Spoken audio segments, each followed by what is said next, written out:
Hello everyone, welcome to Study IQ. In this video, I will bring to you the banking awareness for the month of May. This is part 2 in English. Let's start the video.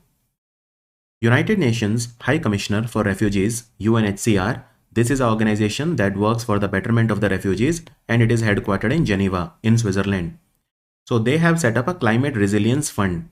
So what do they want to do? They want to make the life of the refugees easy.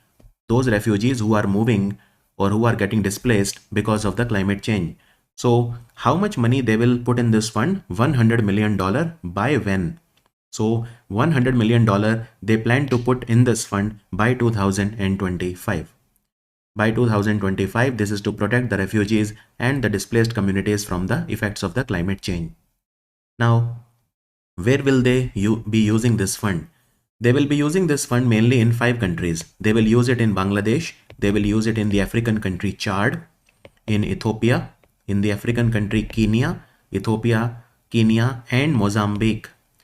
So 4 out of 5 countries are from Africa: Chad, Ethiopia, Kenya, and Mozambique. Only Bangladesh is an Asian country. And climate change is one of the most important factors for forced displacement. Insurance Regulatory and Development Authority of India, they have launched Bima Vistar. Bima Vistar is an insurance product tailored for the rural communities of India. It is priced at how many rupees per policy? So this is an extremely important question. Bima Vistar is priced at 1500 rupees per policy, right? So what are the things that you have to remember about Bima Vistar? Bima Vistar will give the rural population access to essential financial protection. Now let's do the breakdown of the 1500 rupees. 1500 rupees premium you have to pay every year. So in 1500, 820 rupees is for life insurance. 500 rupees is for health insurance. Then 100 rupees is for personal accident insurance. You call it personal accident cover, right? And the remaining 80 rupees is for your property insurance. So you will get 4 different types of insurance. Not only that, if you want to cover your entire family, you don't have to pay 1500 for every member. You just have to pay an extra 920 rupees. So you have to pay 2420 rupees and all the family members will be included. So your personal protection plan will become the floating insurance plan, right? And how much money will you get? Well, life insurance will be sum assured will be 2 lakh rupees. Personal accident, again 2 lakh rupees. Property insurance also 2 lakh rupees. And health insurance, for health insurance it will be 5000 rupees. Maximum claim will be 5000 rupees. That is 500 rupees for 10 days in the hospital. 500 rupees every day for 10 days in the hospital. So maximum will be 500 into 10, that is 5000 rupees. So also those agents who are selling the Bima Vistar policy will get a 10% commission. 10% commission, right? So very, very important question. And what we are trying to do, we are trying to basically increase the insurance penetration of India. Now in the financial year 23, India's insurance penetration was 4%. 4% only, right? And in the developed countries, or you can say the global insurance penetration is 6.8%. So we are nowhere close, the global insurance penetration is 6.8%. And if you take only the developed countries, it is as high as 15, 20, 30%, right? So this is a product that has been launched by IRDAI, and IRDAI recently celebrated their silver jubilee on 19th of April 2024. 19th April 2024. Also, IRDAI has removed the age cap of 65 years from health insurance. So it doesn't matter what is your age, you can buy the health insurance starting 1st April 2024. Also, for cashless health insurance in the hospital, it has to be settled within 3 hours by the insurance companies. That is also a mandate which is given by the IRDAI. And Bima Vistar is a part of the Trinity, IRDAI's Trinity initiative. What is Trinity? 3 things. So what are those? Bima Sugam platform, where all the claims will be settled. You will be able to buy policies. That will be called Bima Sugam. And Bima Vahak. So Bima Vahak will be the people who will go door to door and sell policies. So Bima Sugam, Bima Vahak and Bima Vistar. This is what you call Trinity. And the target of IRDAI is insurance for all by 2047 because this is the 100th year of India's independence. As per recent information, India and which country, they are signing a trade deal under which the signing country has agreed to eliminate the duties on Indian exports worth an annual $3 billion. This country is Oman. Oman. So Oman will not put taxes on Indian products, the custom duty, etc. to make them costlier, worth $3 billion every year. And the trade between India and Oman currently is only $13 billion, but there is a lot of scope for it to improve. And this is first step, reducing the duties. So India will also reduce the duties, of course. So what do we buy from Oman? We buy aluminium and copper from Oman, mainly aluminium and copper. And the relations between the two countries were established in 1955. The diplomatic relations started, and Oman is also giving the port of Duqm to India. Sustainable Finance for Tiger Landscapes Conference was concluded with the adoption of what?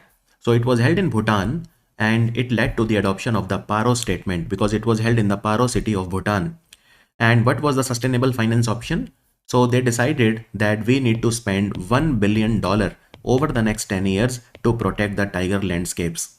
Now there are 13 countries in the world where tigers are found. These are called tiger range countries, and out of 13, 10 countries they participated.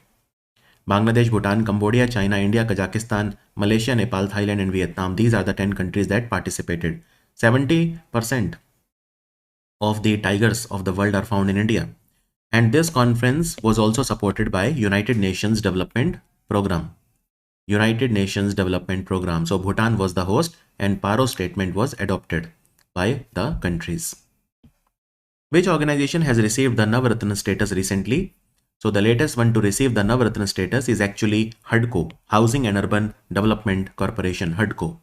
HUDCO works under the Ministry of Housing and Urban Affairs. So HUDCO is an Indian public sector undertaking which is engaged in housing finance and infrastructure finance. Housing finance and infrastructure finance. HUDCO was set up on 25th of April 1970. Look, when it was set up, it was a private limited company under the complete ownership of the government of India, with a equity base of just 2 crore rupees when it was set up, right? So it is headquartered in New Delhi. And recently HUDCO celebrated its 54th foundation day on 25th of April. 25th of April, right?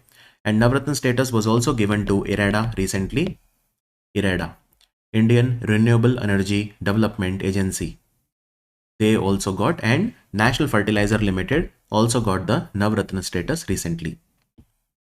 As per the recently issued master directions by the Reserve Bank of India, asset reconstruction companies, for the asset reconstruction company, they have to reach a minimum net owned fund requirement of what amount by 31st March 2026. So it is 300 crore.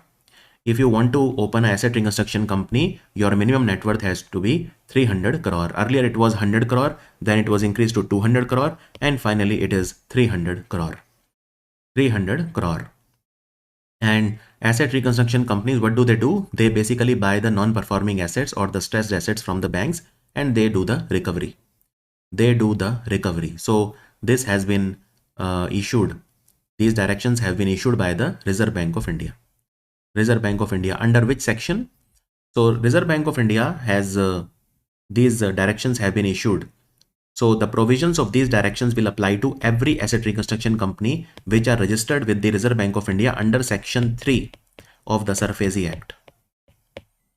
Under Section 3 of the SARFAESI Act of 2002. Now one very important question is, if a asset reconstruction company wants to be eligible to act as a resolution applicant, then its net worth has to be at least 1000 crore. So if, as per the provisions of Section 10 of SARFAESI Act, if a asset reconstruction company, this is governed by Section 10 of the SARFAESI Act. Section 10(2) of the SARFAESI Act says that any asset reconstruction company, if it also wants to serve as a resolution applicant, then its minimum net worth, net owned fund requirement has to be 1000 crore. Only then it can work as a resolution applicant under the Insolvency and Bankruptcy Code of 2016. So resolution applicant refers to any company which is willing to submit a plan to address a company's financial issues during the insolvency proceedings. And also remember, asset reconstruction company, if it has a surplus funds, it can also invest in the short-term instruments like the money market instruments, certificate of deposits, etc. It can invest in that, but these investments should not be more than 10% of their net owned fund. These investments should not be more than 10% of their net owned fund. That has to be there. And asset reconstruction company, for them, the capital adequacy ratio is minimum 15%. Okay, so capital adequacy ratio has to be 15% of the total risk weighted assets.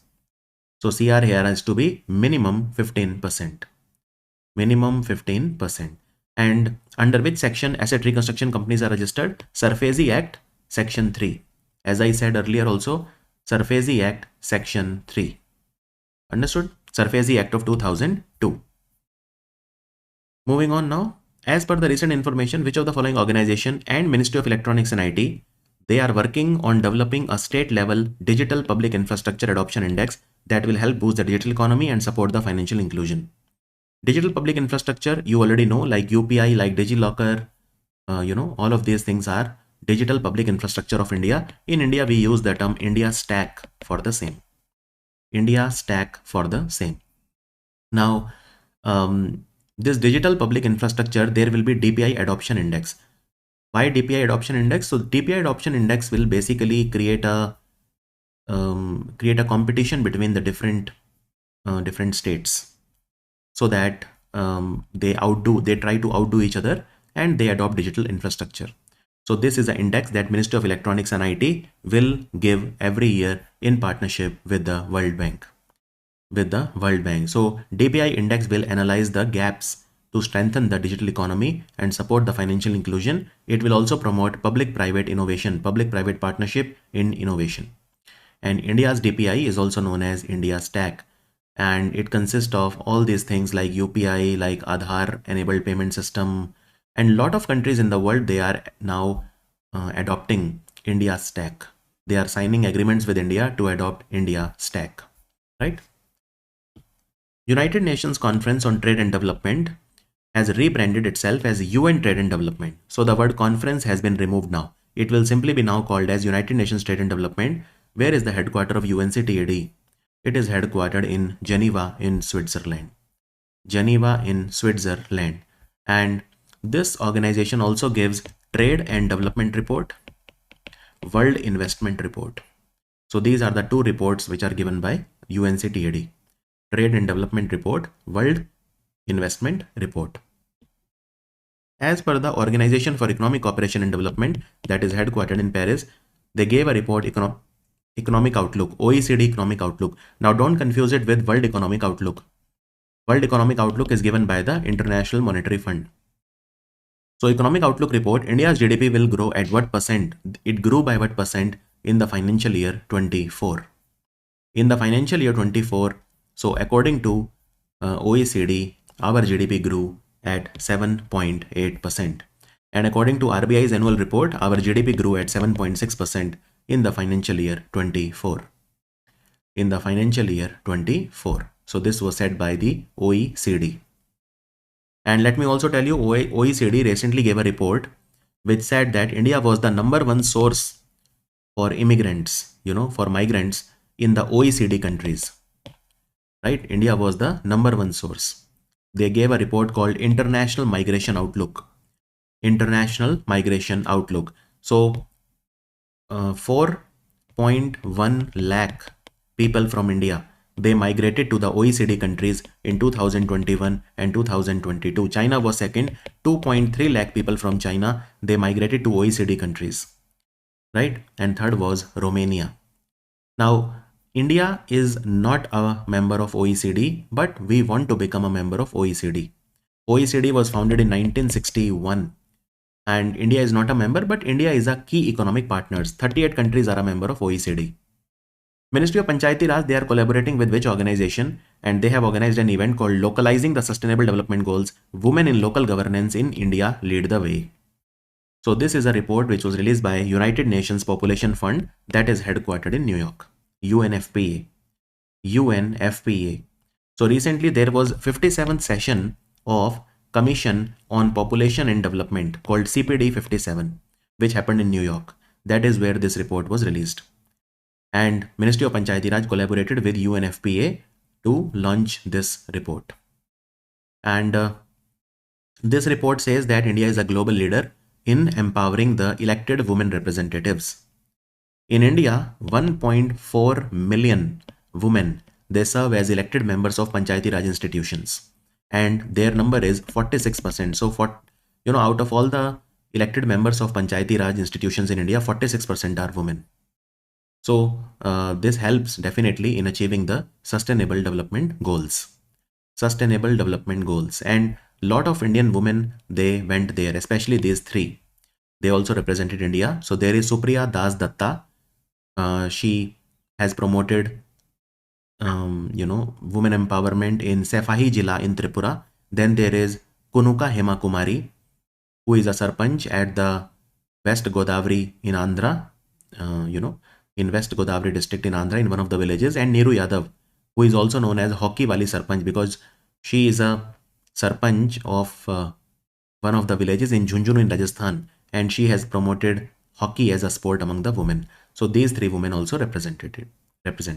This Commission on Population and Development, it was set up by UN ECOSOC, UN Economic and Social Council called ECOSOC in 1946. 1946, and 47 countries are a member of Commission on Population and Development. Of course, India also. And let me tell you that recently UNFPA also said that India's population will double in the next 77 years. Also, in Sustainable Development Goals, there was a report recently which said that only 16%, so this was a report given by United Nations Sustainable Development Goals Solution Network, which said that only 16% of Sustainable Development Goals will be achieved by 2030. That's it. There are 17 Sustainable Development Goals which need to be achieved by 2030, but only 16%, instead of 100%, only 16% will be achieved. And the number one country in the Sustainable Development Goal Index was Finland. So Finland was declared as the number one country in the SDG index. NABARD has sanctioned a study on the impact evaluation of geographical indication products to which of the following institute? NABARD is doing a study on the impact of GI tag in partnership with Symbiosis School of Economics. Basically, NABARD wants to analyze the benefits that the artisans or the people who make these GI tagged products, they get if a product is GI tagged, whether there is a benefit or not, or just GI tag is just a fancy tag. And 144 products which are supported by NABARD, they have got the GI tag so far. Which was the first product that got the GI tag with the support of NABARD? That was Pochampalli Ikat. Pochampalli Ikat is basically a sari from Telangana, right? And which was the first product from India to get GI tag? That is the Darjeeling tea. Darjeeling tea was the first product in India to get the GI tag. But the first product in India to get the GI tag with the help of NABARD was Pochampalli Ikat. And so far, NABARD has helped 144 products to get the GI tag. And GI tag is given for 10 years. And NABARD also released their document called Climate Strategy 2030 document. This was released by the NABARD on the occasion of World Earth Day, 22nd of April 2024. It was released by the chairman of NABARD, Mr. KV Shazi. NPCI International Payment Limited, which is the overseas company of NPCI, it has signed a pact with the central bank of which country to develop a UPI-like instant payment system. So it has partnered with recently the Central Bank of Namibia. Namibia is an African country, and this is the first ever collaboration with the central bank of a country to deploy the UPI in the international market. And what is the target of the RBI? As per the RBI annual report, that UPI should be extended to minimum 20 countries by financial year 29. And UPI services have also been launched in For example, Sri Lanka and Mauritius recently. Sri Lanka and Mauritius recently, right? So UPI, in which year UPI came? UPI was set up or developed by NPCI in 2016. 2016. In the financial year 24, 79.7% of the transactions, total transactions or digital payments, they were from UPI, according to the RBI annual report. As per a recent report by Invest India, India's e-commerce has been projected to reach $325 billion by which year? So India's e-commerce is growing at a very fast pace, and it will reach 325 billion by 2030. So, and what about the entire digital economy of India? So India's digital economy will reach $800 billion by 2030, and out of $800 billion, $325 billion will be the e-commerce market of India. So it shows that e-commerce is such a huge part of the digital economy of India. What is the current value of e-commerce in India? Around $70 billion, but it will increase to $325 billion, right? So currently online shopping is just 7% of India's retail market, but it is growing at a very fast pace. Why? Because of high internet penetration, low cost internet services, increase in the rural smartphone users. Because of all these reasons, people are becoming used to online shopping now. And now the quick commerce companies are growing like anything, like Zepto, like Blinkit, all of these companies. Invest India organization was set up in 2009. It works under the DPIIT Ministry of Commerce. It is a non-for-profit organization. CAG of India has signed a MOU with which country to share our expertise in the field of auditing. The auditing capacity of India is recognized world over, and we will share our expertise with Nepal. The Comptroller and Auditor General of India is Mr. G.C. Murmu. He is the 14th CAG of India. And we will also share our expertise with Bulgaria. So we have signed MOU with two countries, Nepal and Bulgaria. Kareena Kapoor has become the national ambassador of which organization? Last year it was Ayushmann Khurrana. This year it is Kareena Kapoor. I am talking about UNICEF India. UNICEF India. Recently, Securities and Exchange Board of India, that is SEBI, has launched measures to combat fraudulent trading in what? So this is for mutual funds. So let me explain. SEBI wants to implement a very, very robust institutional mechanism to identify and deter potential market abuse. So SEBI will have enhanced surveillance. It will use technology and data analysis to monitor the trading activity for suspicious patterns of trading in mutual funds. Internal controls will be better. So developing stricter internal procedures to prevent employees, dealers, and connected entities from engaging in any misconduct. Escalation process. If there is any reporting investigation, it has to be swift. Increase accountability. Whistleblower mechanism. Whistleblower is a person who unmasks the wrongdoings of a company, who tells about the wrongdoings of a company to everyone. That is called a whistleblower. So these decisions have come after SEBI uncovered the instances of front running in Axis Mutual Fund and even in the LIC. There were instances of front running. Now, what is front running and what is insider trading? So front running and insider trading. Front running involves a broker executing the orders on a security for its own benefit before fulfilling the client orders. For example, let's say there is a mutual fund. Okay, there is a mutual fund called LIC Mutual Fund. And you know that LIC Mutual Fund has tons of money. I mean, lakhs of crores of money. Okay. Now, LIC Mutual Fund wants to invest in a company, in a drone company, because drones are becoming popular. So they see a good growth and they want to invest in a drone company called GG Drones. The name of the company is GG Drones. Okay. Now the GG Drones is a company which is listed on the share market and the share price is 100 rupees per share currently.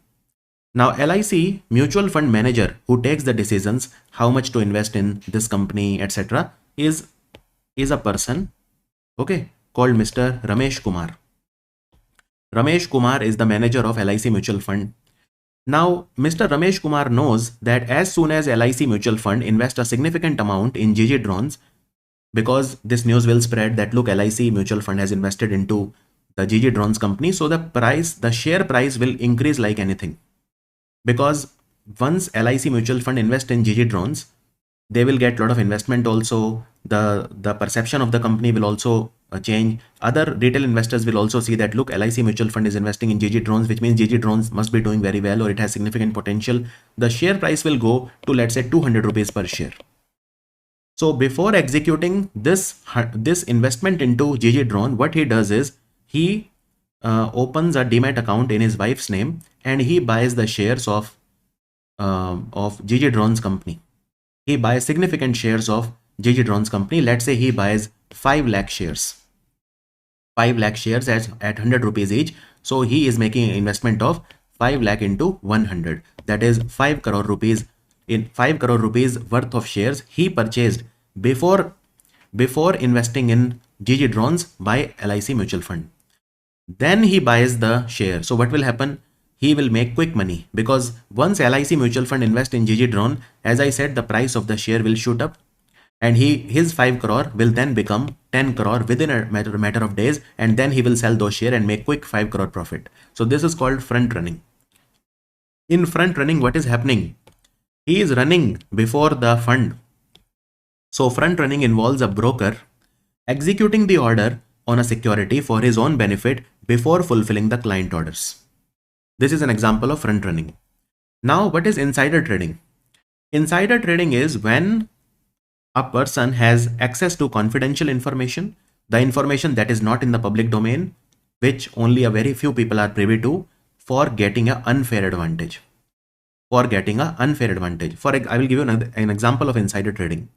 So let's say LIC mutual fund and Ramesh Kumar is the fund manager. Now he wants to take a call on which drone company to invest. So there are 3 drone companies: company A, company B, company C. And his son-in-law works as the vice president of the company B.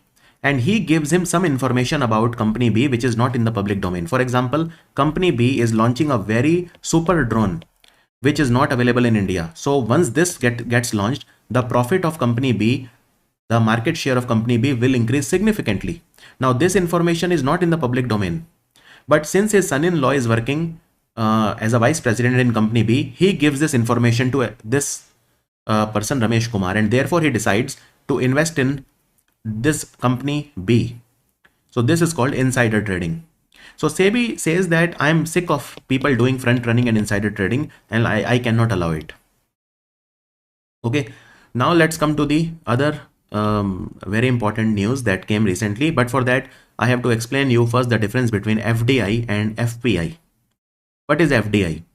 See, this is a person from America.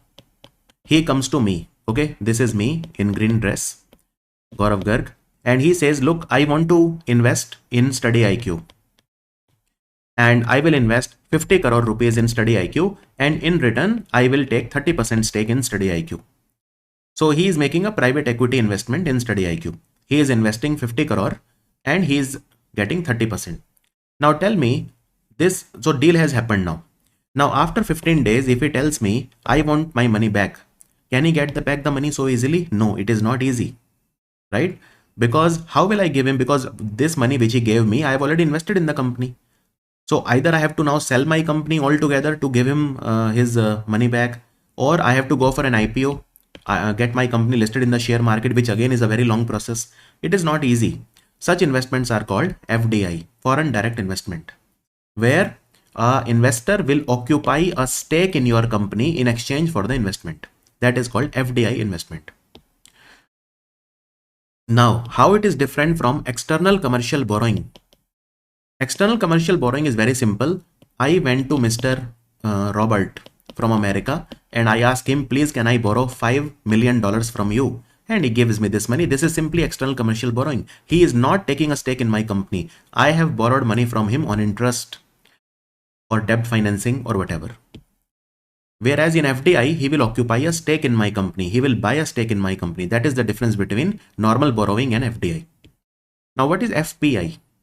FPI is very different. FPI is, so Mr. Robert from America, he is Mr. Robert from America. Now he comes to India and he sees that India is a growing country and all. He is very interested in investing into India. So he will see which companies are there on the share market and he will purchase the shares of those companies from the stock exchange. This is very easy then. You simply open a demat account in India and you buy whatever shares you want to. And he can sell the shares immediately next day if he wants to. So withdrawing this investment is very easy because these companies are listed on the stock exchange. That is the difference. When you are listed on the stock exchange, you can sell the shares. There will always be a buyer, right? So this is called foreign portfolio investment. That is why foreign portfolio investments are very, very volatile. They come very fast, but they go also very fast, right? So this type of investment is less favorable compared to FDI because foreign portfolio investments can be sold off very, very quickly. Very, very quickly. So these people are only interested in short-term gains. Okay, short-term gains. They will invest, for example, in Reliance. The share price is 1600. When it becomes 1800, they will sell it off and make some quick money and go back, run away. So foreign portfolio investment. Now this is a news. What is the news? So it's a slightly technical, but I will explain to you in a very easy way. So SEBI has given a circular. This is a circular by the SEBI which says that foreign portfolio investor who are located in the gift city, who are based out of the gift city in Gujarat, they can receive up to 100% of their investment from NRIs, overseas citizens of India, and resident individuals. What is the meaning of this? Now let's say Mr. Robert is a foreign portfolio investor. Okay, he is from America. Now he is now based in gift city in Gujarat and he wants to make an investment into India, 100 crore. Now, can this 100 crore, can he raise this money? Now, let's say he has some friends who are NRIs or overseas citizens of India, right? NRIs or overseas citizens of India or resident individuals or even the resident individuals of India. Can he say that, look, I want to invest 100 crore and okay, I have 20 crore, but I want to invest 80 crore more. So can you give me 80 crore? Can he raise remaining 80 crore from NRIs, OCIs or resident individual? Now, yes, he can. In fact, he can raise the entire 100 crore. The entire 100 crore from NRIs, OCIs or RIs. Earlier, that was not the case. Now, why this has been done? Because see, NRIs, OCIs and RIs, they know India better than Mr. Robert, right? So Mr. Robert will get an advantage by talking to these people. They know India better, which company to invest and all these things. So FPIs, but the condition is that this foreign portfolio investor, Mr. Robert, has to register himself in the gift city. So this circular says that those foreign portfolio investors which are based in the gift city in Gujarat, they can receive up to 100% of their investment from NRIs, overseas citizens of India and resident individuals. Now there are some conditions which are put. Now these regulations lay down that the investment of a single NRI or overseas citizen of India or resident Indian shall be below 25% of the total assets of the FPI. And aggregate contribution of this category should be below 50% of the total assets. Now there is a condition which has been set up. So in the example that I gave you, I said 20 crore is being put by Mr. Robert and remaining 80 he will raise from all three. But that is not possible because SEBI has said that the maximum that he can raise from all the three is 50% of the capital. So if he is planning to invest 100 crore, maximum 50 crore he can raise from all the three, number one. And number two, the contribution of any of these, any one entity cannot be more than 25%.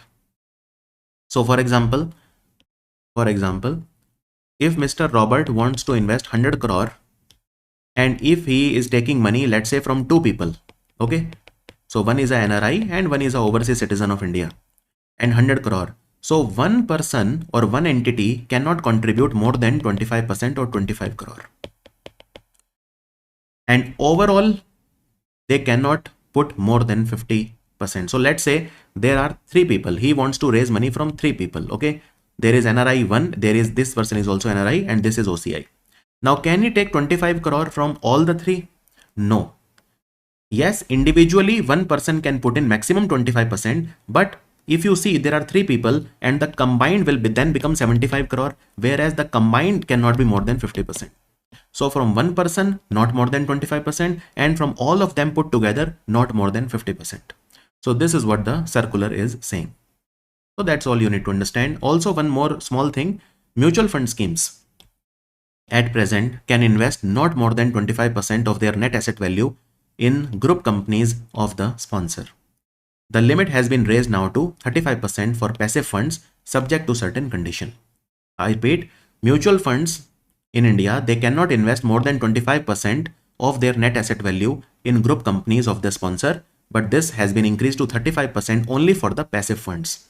Now, what are passive funds? Now, in the Sensex, you know that there are 30 companies which make up the Sensex. And if you don't want to apply too much brain, okay, one is active funds. Active funds will apply their brain. Okay, which company do I invest in? There are 30 companies in the Sensex. But in passive funds, you simply put your investment in the same ratio. You put your investment in all the 30 companies in the same ratio that they are part of the index, part of the Sensex. You index your funds. So for example, let's say in Sensex 30, there is Reliance. Now Reliance has 5% of the Sensex. Adani has 4% of the Sensex. So you will also put your money, if you want to invest 100 crore, you will put it in the same ratio.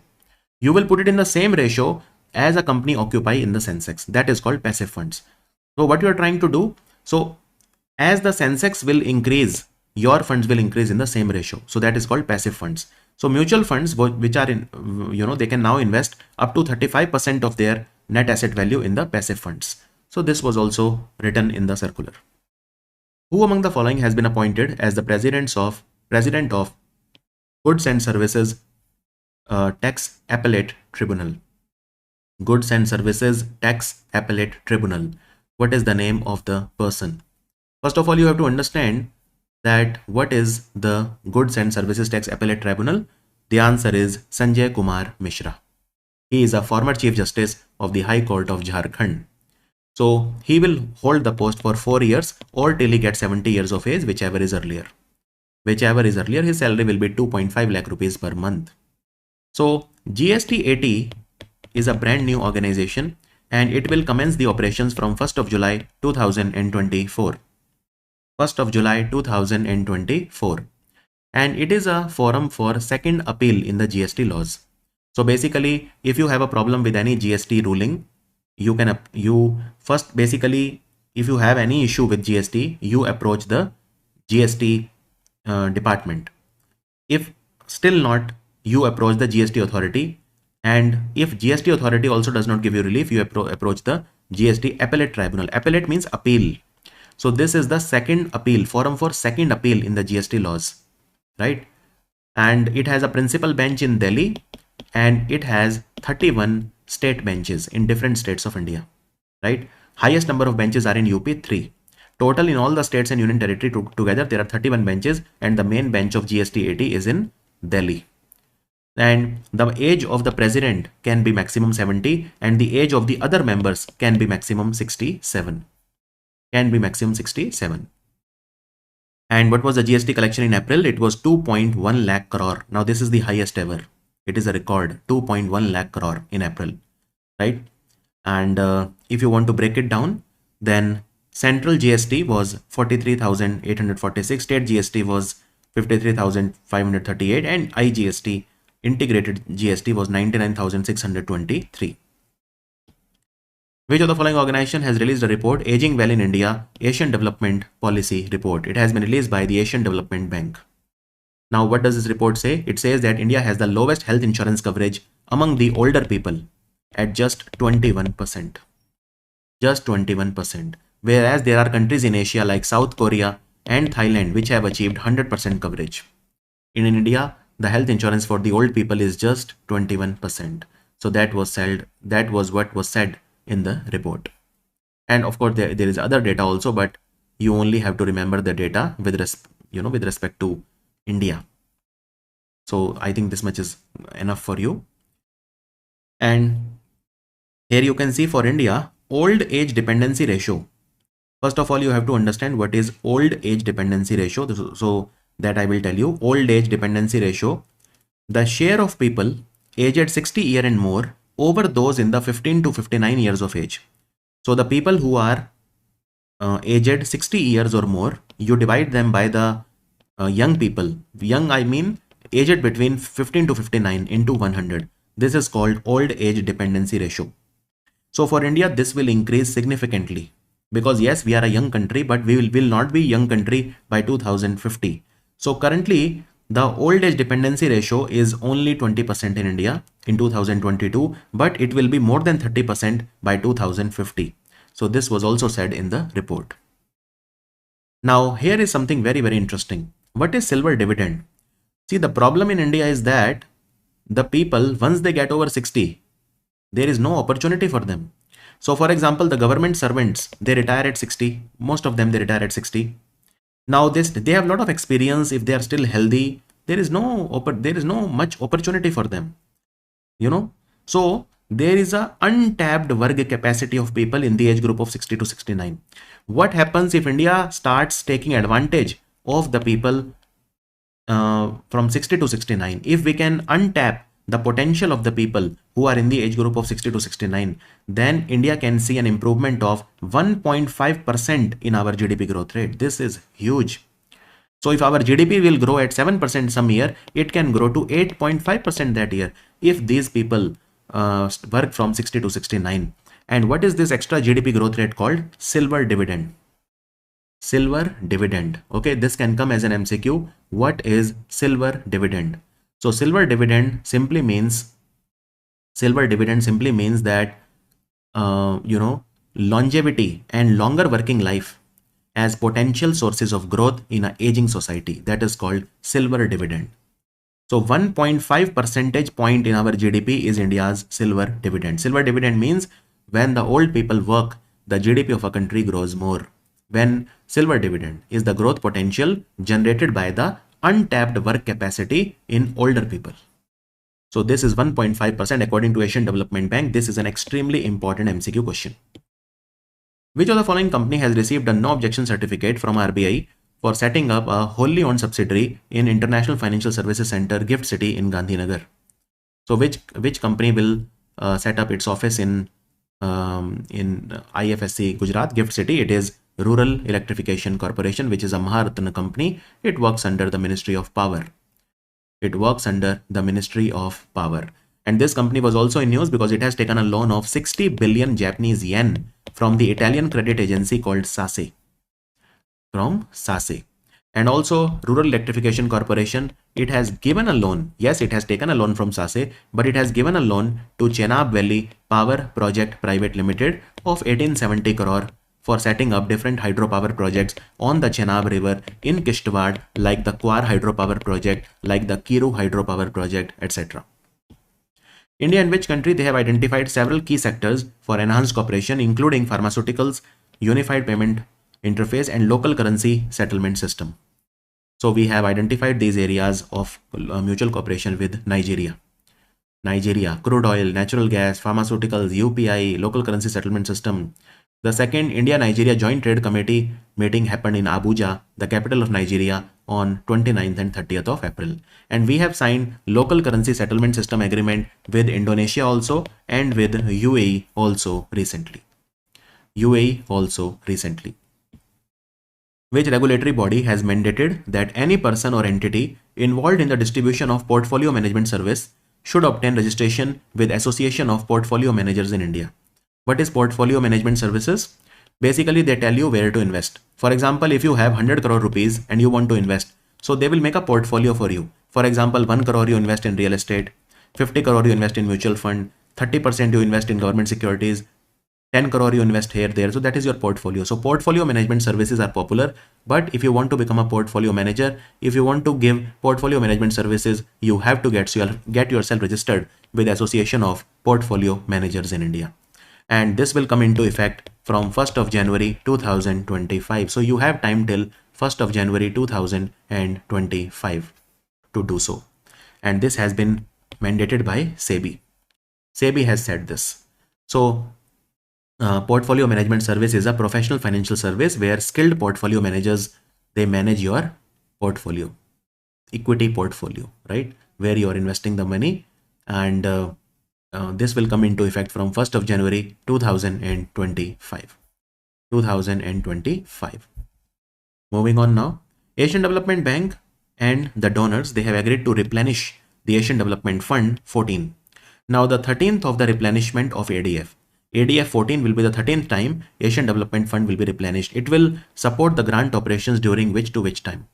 It will support the grant operations from 2025 to 2028. And this decision was taken during the 57th meeting of Asian Development Bank, which recently happened in Tbilisi, the capital of Georgia. Now, not only the ADF 14 or Asian Development Fund 14 will be replenished, but also TSAF 8 will be replenished. What is TSAF 8? Technical Assistance Special Fund.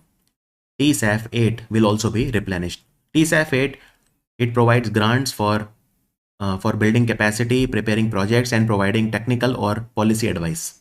TSAF 8. And how much money will be replenished? $5 billion. $5 billion. This is the money that will be put in ADF 14 and TSAF 8. Both are the funds of Asian Development Bank. India is the 4th largest shareholder in Asian Development Bank.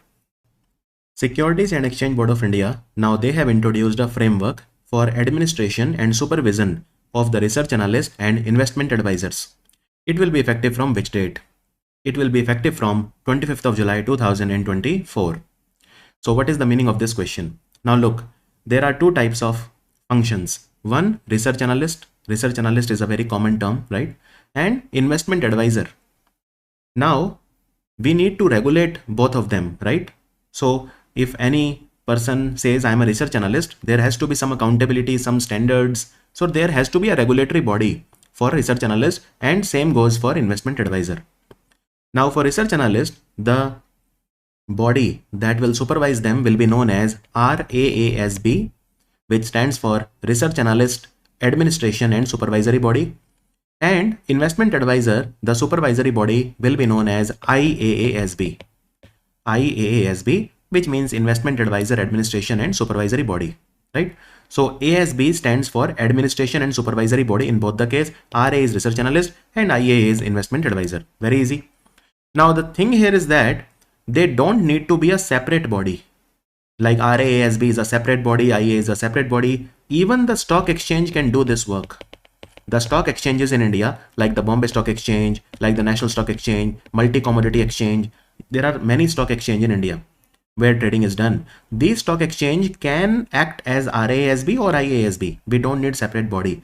But for a stock exchange to act as RASB or IASB, there are some criteria which are set by SEBI. So what are those criteria? And those criteria will be applicable from 25th of July 2024. Now, let's come to what are those criteria. So I told you RASB and IASB, right? So if any stock exchange wants to act as a RASB or IASB or both, the first thing is that the stock exchange should have 15 years of existence. As a recognized stock exchange of India, it should have at least 15 years of experience or 15 years of existence. And the stock exchange must have a minimum net worth of 200 crore and have nationwide terminals. It should have pan-India presence and its net worth should be minimum 200 crore. So this is the criteria for grant of recognition as RASB and IASB to the stock exchange, right? Easy. Okay. So the stock exchange need to have a capacity for investor service management gauged through reach of at least investor service center in at least 20 cities. So that stock exchange which wants to act as a RASB or IASB should have an investor service center in at least 20 cities of India. So this is what SEBI has said. And the remaining are just very usual things like they should have good scrutinizing power, they should have robust IT infrastructure, they should maintain database, and I mean all those general things. So this was said and this circular came into effect from 25th of July 2024. Which of the following company has launched Sesame? It is India's first large language model specifically designed for the banking sector, BFSI sector, banking, financial services, and the insurance sector. Sesame has been launched by Setu. This is an artificial intelligence large language model, and Setu company has made this in partnership with another company known as Sarvam AI. Sarvam AI. So what all the things can Sesame do? Well, it provides improved credit underwriting, fraud detection, loan monitoring, upselling, cross-selling, personal financial advisory, all of these things it can do.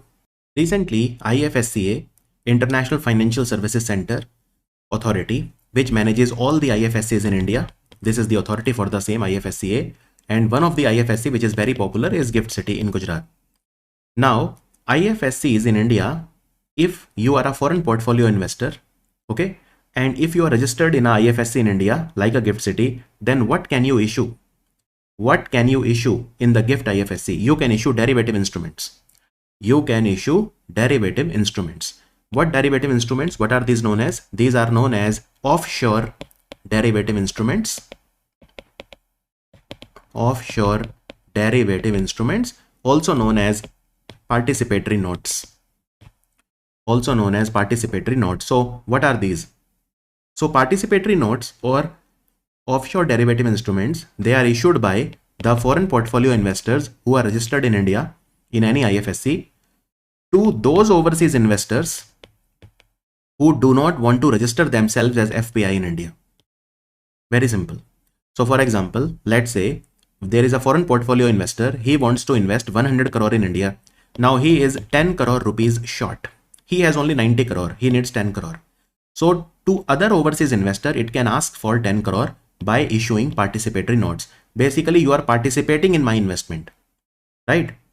And for this overseas investor, which gives 10 crore to this FPI using participatory note, does not have to register themselves directly with the Indian stock exchange or Indian stock markets. So those overseas investors who want to invest in India, but they don't want to register themselves as FPI, they can always invest through another FPI through the participatory notes. So this FPI will issue participatory notes or offshore derivative instruments and attract investment from overseas investor. So that is the meaning of this question. They can issue derivative instruments. Now, Financial Planning Standards Board FPSB signed a MOU with IFSCA recently to promote IFSC in GIFT City Gandhinagar as a global finance hub. So we want to make the GIFT City in Gujarat as a global finance hub. For that, IFSCA will partner with FPSB. And they want to do talent support, ecosystem development, promotional activities, etc. etc. As per recently released report called India Invests, which of the following state has emerged as a top state in total money flow for the fiscal year financial year 24 in terms of private equity investment or PE funds in India? Which state is that which has received the maximum private equity funding? The answer is Maharashtra. Private equity funding means what? When you take a stake, when you buy a stake in any Indian company in exchange for money, that is called private equity investment. So Maharashtra has emerged as the #1 state, surpassing Karnataka. So Karnataka topped in financial year 23, but now it is Maharashtra and Karnataka is second. Karnataka is second, right? And Maharashtra, Karnataka, Haryana, then Delhi and Tamil Nadu. These are the top 5 states in India which attract maximum private equity investments. And in terms of cities, Mumbai is #1, followed by Delhi. Right? But the investments are decreasing now, private equity investment. This report said that the financial year 24 saw 30% less private equity investments in India. This was what was said in this report. Also, as per the Ministry of Commerce and Industry, which state in India has maximum registered startups? It is Maharashtra, 5,801 startups, followed by Delhi NCR, which has 3,150 startups. Karnataka is third, 3,032 startups. Which of the following government department has warned about drip pricing? A pricing technique in which firms advertise only one part of the product's price and reveal other charges later.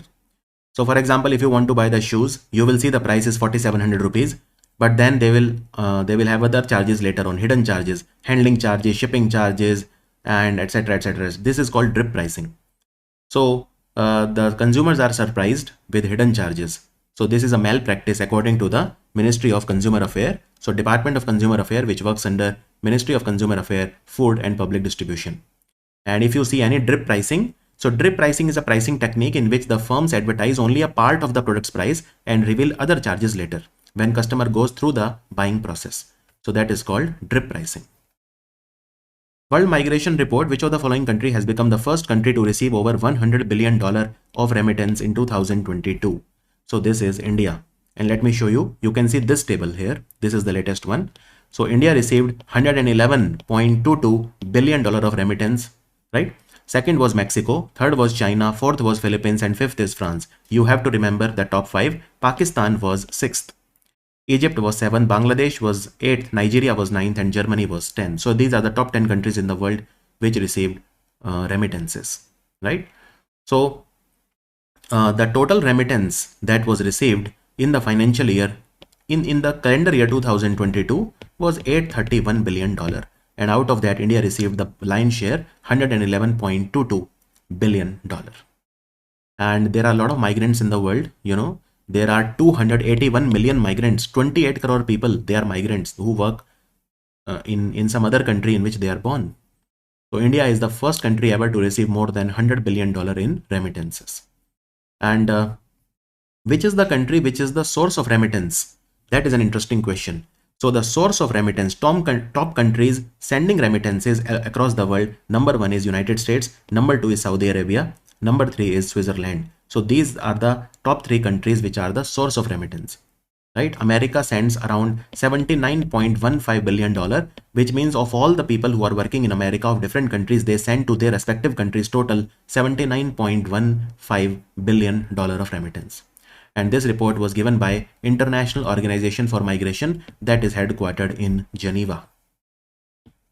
India and Ghana, they have agreed to operationalize the UPI on the Ghana Interbank Payment and Settlement System within a period of 6 months. This happened during the India-Ghana Joint Trade Committee meeting. This meeting was held where?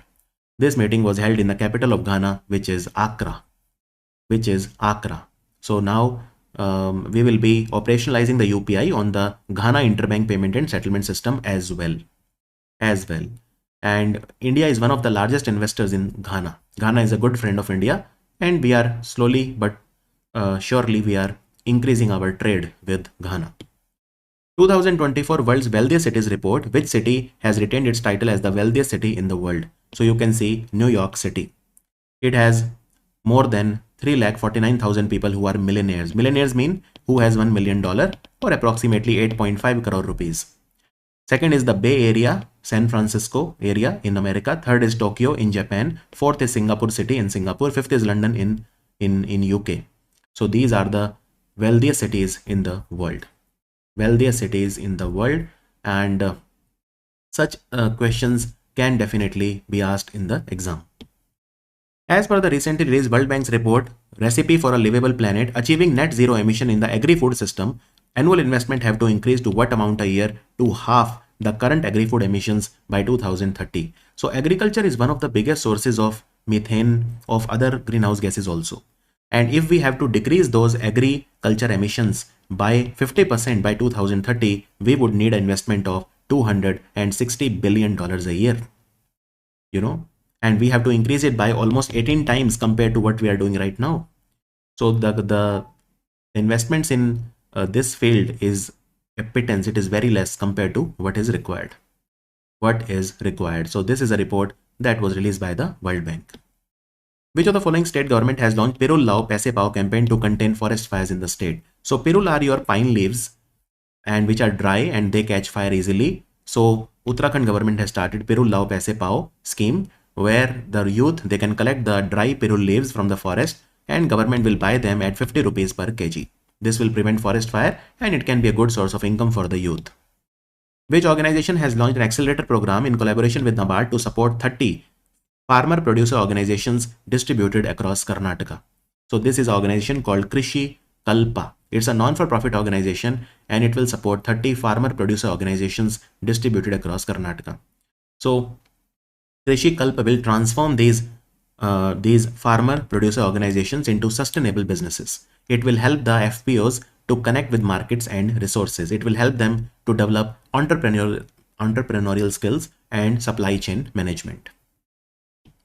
Which of the following company has decided to raise $1 billion loan from Asian Development Bank and Export-Import Bank of Korea?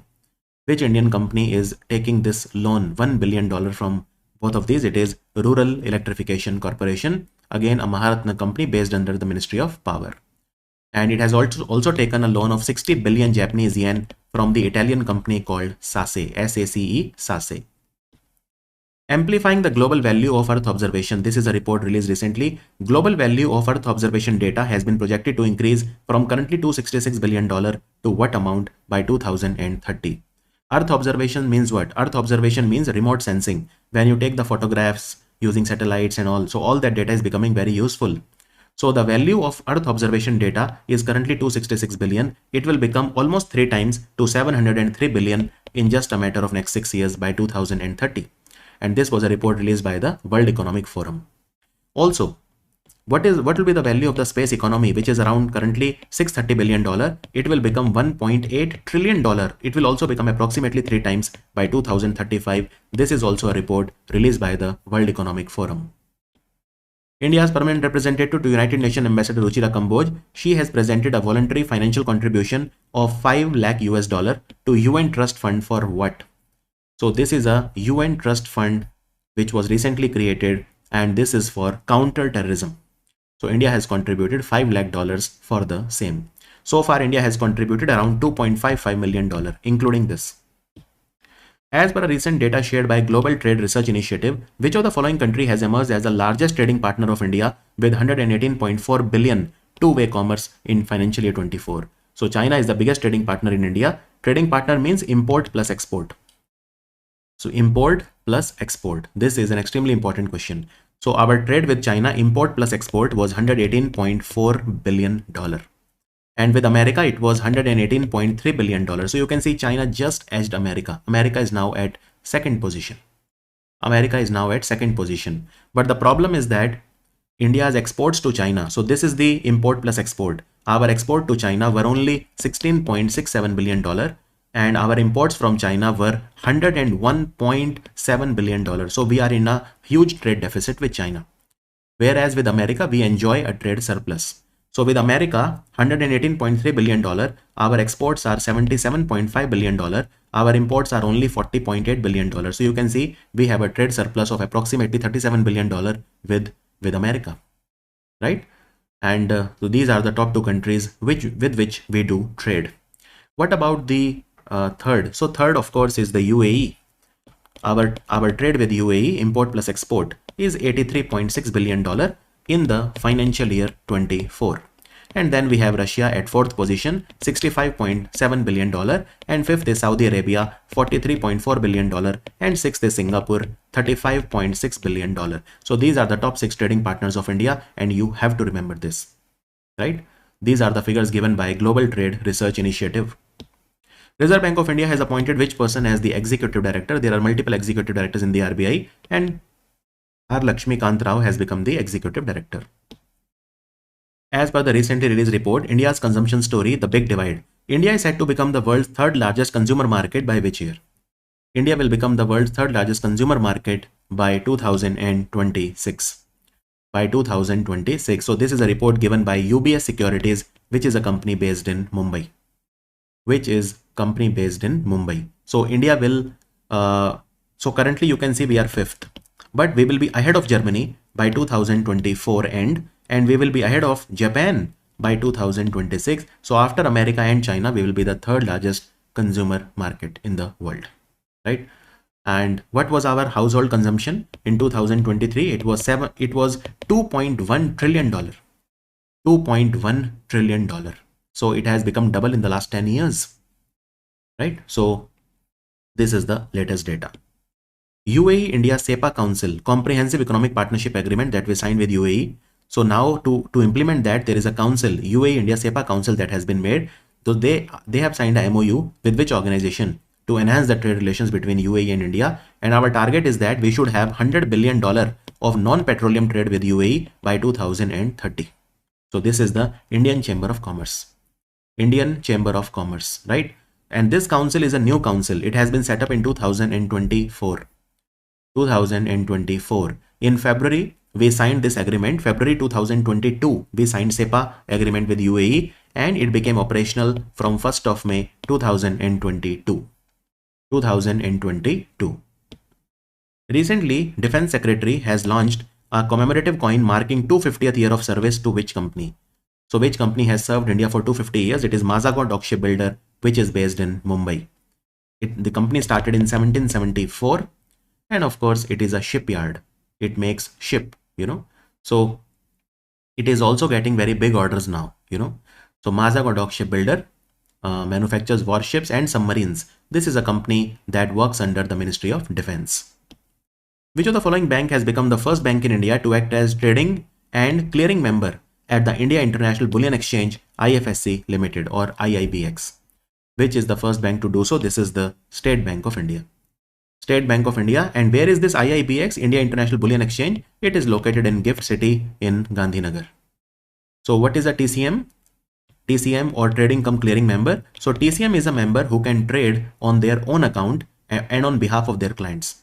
And it can also clear and settle the trades which are executed by themselves and other trading members who want to use their clearing services. So that is what is TCM. Department of Pension and Pensioners Welfare, they have launched Integrated Pensioners Portal of which bank?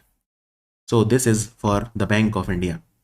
Bank of India, and this department works under the Ministry of Personnel, Public Grievances and Pension. It has launched the Integrated Pensioners Portal of the Bank of India. And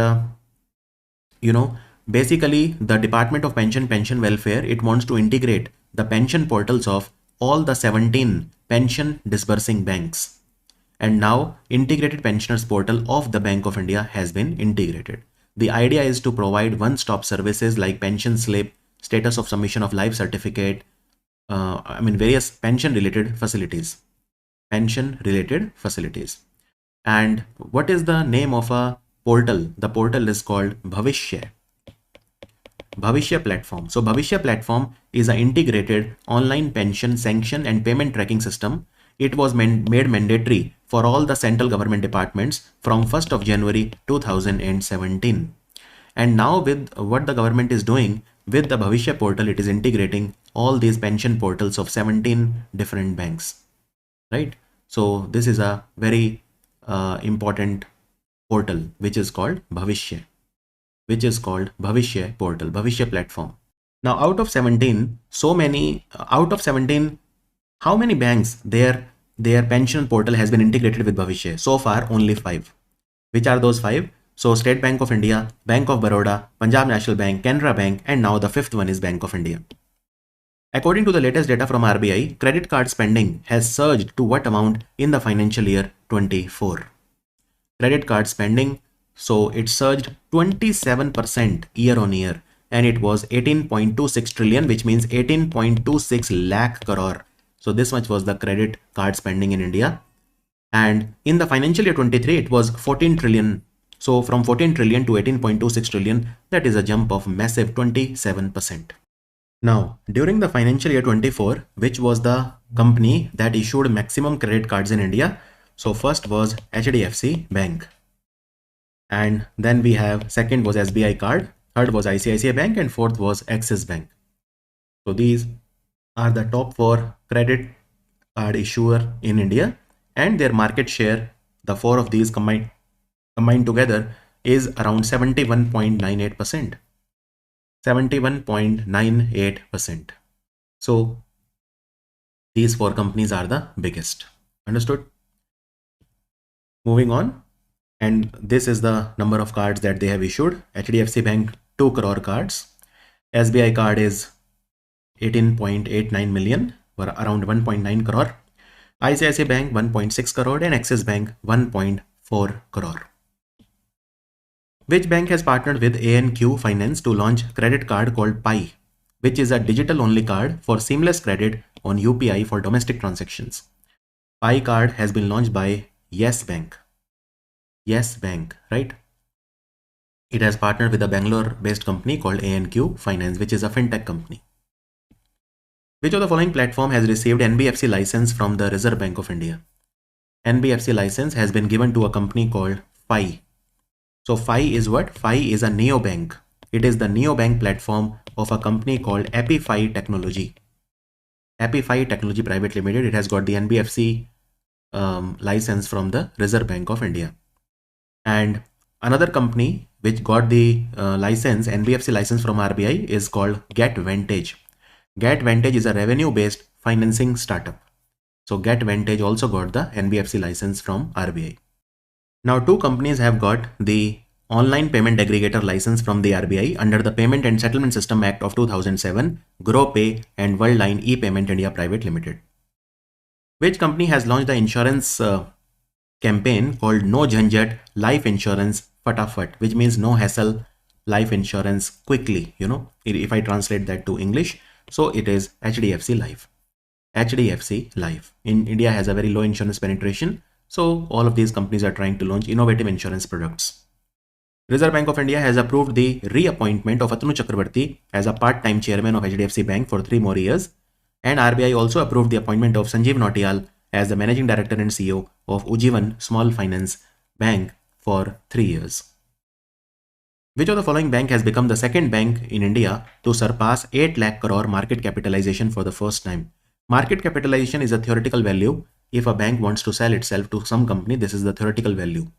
So market capitalization, market valuation, the answer is ICICI Bank. First, of course, was HDFC Bank. First was the HDFC Bank and now second is the ICICI Bank. So true market capitalization or keeping market capitalization in mind, HDFC is the largest bank in India, followed by ICICI Bank.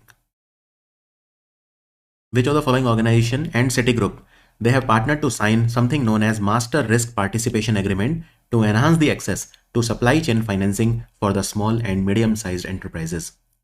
So recently, the Citigroup has partnered with Asian Development Bank and they have signed an agreement and they want to have at least $100 million support annually they want to have, which they want to finance. With this money, they want to finance the small and medium-sized enterprises.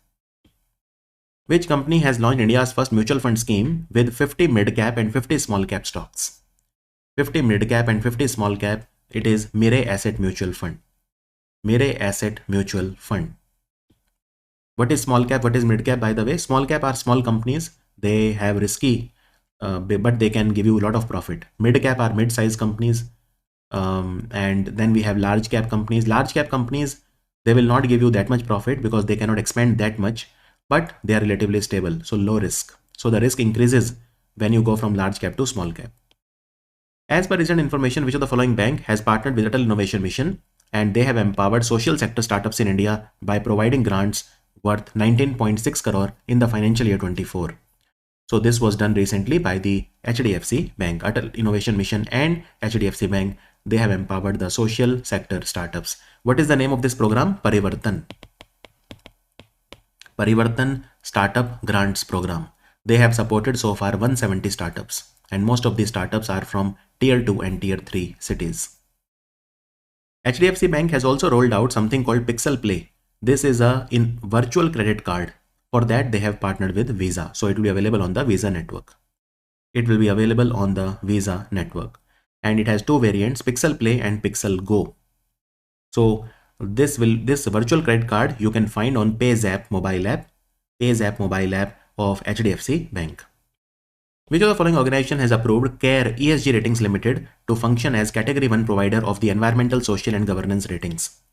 ESG factors are becoming very popular now, environmental, social and governance factors. So recently CARE ESG Ratings has been launched and it has been approved recently by SEBI, Securities and Exchange Board of India. Securities and Exchange Board of India, and recently they also approved CRISIL ESG Ratings. CRISIL ESG Ratings was also approved by SEBI. Public sector banks' cumulative profit has crossed 1.4 lakh crore in the financial year that ended on March 2024. So at the end of financial year 24, 1.4 lakh crore was the cumulative profit of all the public sector banks, okay, put together. Now, which bank is making the maximum profit? So this is easy. It is State Bank of India. You can see State Bank of India's profit in the financial year 24 was 61,000 crore, 61077. And second was Bank of Baroda. Its profit was 17,788 crore. Third was Canara Bank, 14,554 crore. Third was Canara Bank. Fourth was Union Bank of India. Fifth was Punjab National Bank. So these five are the most profitable banks. Most profitable banks. And the profit, cumulative profit, 1.4 lakh crore, and what was the growth? So the growth was 35%, 35% growth, right? Because in the financial year 23, what was the profit? 1.04 lakh crore and now it is 1.4 lakh crore. So this is an increase of 35%. So the most profitable bank, of course, was State Bank of India. State Bank of India. Now, if I talk about in percentage terms, tell me which bank had the highest profit growth. Highest profit growth, that is Punjab National Bank. So be careful. In percentage terms, it is Punjab National Bank because Punjab National Bank's profit increased significantly, right? It increased 228% in just 1 year. To how much? 8,245 crore. This much profit PNB earned in financial year 24, but this was an increase of 228% increase. And second highest percentage growth was seen in Union Bank of India, 62% growth in profit. The profit of Union Bank of India was 13,649 crore. And the third highest growth, 61%, was seen in Central Bank of India. Its profit was 2,549 crore in the financial year 24. Which of the following bank has signed MOU with Indian Coast Guard to offer a defense service salary package through the Rakshak Salary Pension Saving Scheme? Which bank will give the salary and all to the Indian Coast Guard? So it is Bank of India. Bank of India. Through the Bank of India Rakshak Salary or Pension Saving Scheme. And these are zero balance account. Minimum balance is required is zero or nil because they are defense personnel, right? And they will cover Agniveers also. They will cover veterans also, new recruits also of the Indian Coast Guard. And they give a lot of other benefits also. Like accidental insurance coverage is there up to 1.5 crore, air accidental cover up to 1 crore. These are all complementary. And the scheme also features Bank of India mobile app called Omni Neo. Omni Neo is a mobile app. It will enable the defense personnel at the borders to access various financial solutions. Paytm Money, the wholly owned subsidiary of 197 Communication, they have appointed Rakesh Singh as their CEO. Canara HSBC Life Insurance Company, they have introduced a unit-linked insurance plan called Promise for Growth.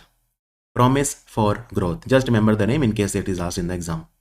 Yes Bank has partnered with eBanks. It is a global fintech company based in Brazil for payment processing in India for the global digital economy. IREDA, which has recently become a Navratna company, now it has formed a subsidiary called IREDA Global Green Energy Finance Limited because IREDA funds a lot of projects, even the infrastructure projects it is funding now. But this IREDA Global Green Energy Finance Limited, it is a subsidiary. It was launched at the GIFT City in Gujarat and it got the no objection certificate from RBI also. This will support the green projects overseas. Hinduja Group company called IndusInd International Holdings Limited, Mauritius-based firm, has received the approval from IRDAI for the acquisition of Reliance Capital. Reliance Capital, right? The acquisition includes the takeover of Reliance Capital's insurance arms, wholly owned subsidiary Reliance General Insurance, and 5149 JV with Nippon Life, which is called Reliance Nippon Life Insurance. The insurance regulator has cleared the transfer of Reliance Capital's 26% stake in Reliance Nippon Life to Asia Enterprises as well. So I will make this question very simple for you. IndusInd International Holdings Limited is a Mauritius-based company owned by the Hinduja Group. Hinduja Group is the richest people in Britain. They were recently in some trouble because they went to Switzerland and paid very less to the people, the maid and all, and they were given jail by the Switzerland court. Anyways, that is for another day. Now what have they done?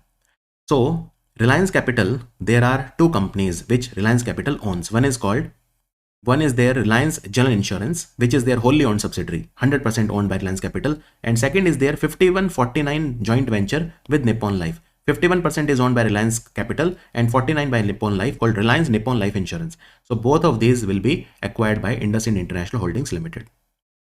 Reserve Bank of India has granted approval to Quant Mutual Fund to increase its stake in the RBL Bank to 9.98%. 9.98%. Currently, Quant Mutual Fund owns 4.68% in RBL Bank, so the stake is bound to become more than double. That was the set 2, May in English, set 2 banking awareness. I'll see you very soon in set 3. There will be a set 3 also for May. That will be the last set. So I will see you in that set. Thank you for watching Study IQ.